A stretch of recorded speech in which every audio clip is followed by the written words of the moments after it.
So kind of how much time did you actually save in the end for your dev team and kind of for your team in general by, let's say, choosing a development agency for Webflow and then not having all of that in-house in the end?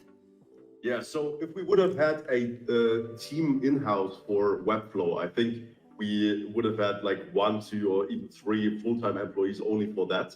And as we are a tech startup, but our tech focuses on the app itself, not on the marketing sites, we decided to not do this. And for us, it saved a lot of money. As you can imagine, like 2, 3 full-time employees, that's a lot of money if you can save all that, and rather invest those resources in our actual app and our tech there. So for us, in the end, it was saving a lot of money, a lot of time, and also giving us the opportunity to really focus on what we are really good at in the end, which is our own app.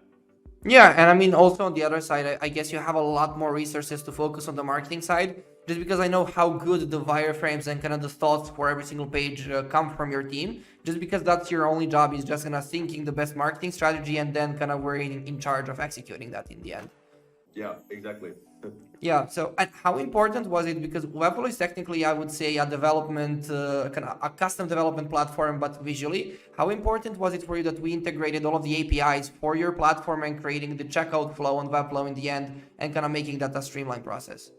Yeah, so for us, it's super important to define the intersection between what is happening on Webflow and what is happening on our side in the backend very, very clearly.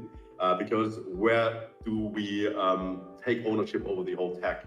And for us, one really important part was obviously the payment, because in the end, we are a pretty complex startup already. So we have payment through Apple, through Android, and through the web. And to combine all that and to manage all that, it's super important that it's in-house and we have full control over that.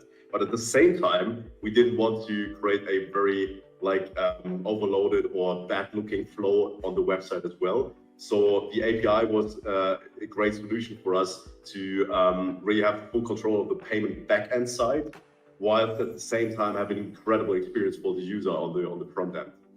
Yeah, and